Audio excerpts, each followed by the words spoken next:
No necesitabas cometer un crimen, bastaba con deber. En la antigua Grecia, la libertad no terminaba con cadenas, terminaba con números, y casi nadie se daba cuenta del momento exacto en que eso ocurría. Esto parece distante, histórico, resuelto, pero si te quedas hasta el final, vas a notar que este sistema nunca desapareció, solo cambió de nombre. Cuando pensamos en esclavitud, imaginamos fuerza, soldados, guerras, violencia directa. Pero en la antigua Grecia, uno de los controles más eficientes no venía de la espada, venía de la deuda. Al principio, el ciudadano griego se definía por algo simple. Era libre porque no pertenecía a nadie, pero eso tenía una condición silenciosa: tierra, producción, capacidad de sostenerse. Cuando una cosecha fallaba, cuando llegaba una sequía, cuando la guerra interrumpía el comercio, el ciudadano hacía lo que parecía lógico: pedía prestado, no dinero, granos, herramientas, semillas. Y ese era el primer paso. La deuda no se veía como un error, se veía como responsabilidad, como compromiso moral. Debías porque confiaban en ti. Pero había una cláusula implícita que casi nadie discutía.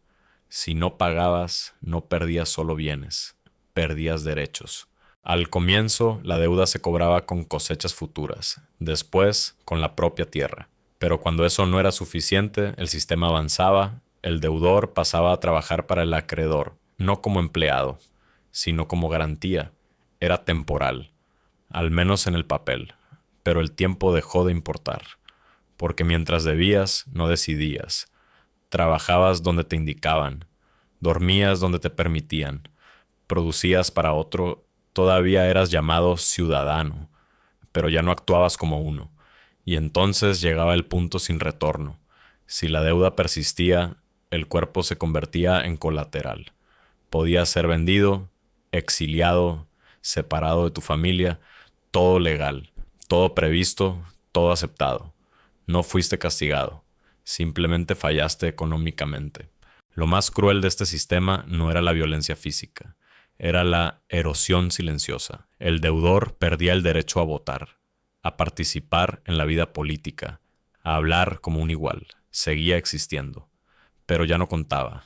La deuda no decía solo: debes, decía: no eres confiable, no eres autónomo, no puedes decidir. Y cuando una sociedad acepta eso, el control se vuelve automático. Nadie necesita vigilarte. Tú mismo te vigilas. Nadie necesita amenazarte. La deuda ya amenaza. Este sistema funcionaba porque parecía justo. Tú elegiste endeudarte, aceptaste los términos, fallaste, no había tiranía explícita, había lógica. Y la lógica convence más que la fuerza. El acreedor no parecía un opresor, parecía un gestor. La ciudad no parecía cruel, parecía organizada. Y el deudor no parecía una víctima, parecía irresponsable. Este tipo de control no genera rebelión inmediata, porque la culpa fue interiorizada. Con el tiempo, el número de ciudadanos endeudados creció. No porque fueran perezosos, sino porque el sistema concentraba tierras y volvía permanente la deuda. La ciudad empezó a tener un problema extraño: ciudadanos libres que no eran libres, hombres nacidos en la polis sin voz en la polis.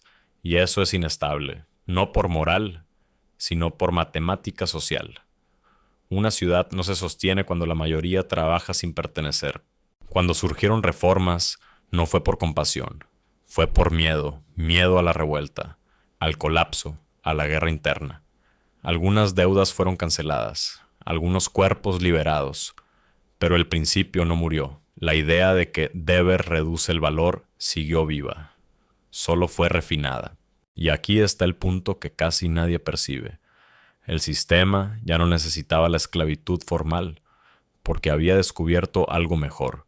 El control sin cadenas es más eficiente que el control con fuerza. Hoy nadie te llama esclavo, nadie te quita oficialmente tus derechos, pero observa con calma: quien debe, elige menos, acepta más, cuestiona menos, tolera más, no porque alguien lo ordene, sino porque salir cuesta caro. La deuda moderna no te ata al cuerpo, te ata al futuro. Ocupa tus decisiones antes de que las tomes. Así como en la antigua Grecia, No necesitas ser un criminal, basta con deber. No hay soldados, hay contratos, no hay castigo público, hay puntuaciones, no hay cadenas, hay plazos. Y el efecto es el mismo, reducción silenciosa de la autonomía. Funciona porque parece normal. Funciona porque parece una elección. Funciona porque parece culpa individual. Y mientras parezca así, nadie lo llama control. Lo llaman responsabilidad. En la antigua Grecia, la deuda enseñó una lección simple. Puedes perder la libertad sin ser encarcelado. Y tal vez la pregunta no sea si esto sigue ocurriendo, sino en qué momento dejaste de llamar a esto esclavitud.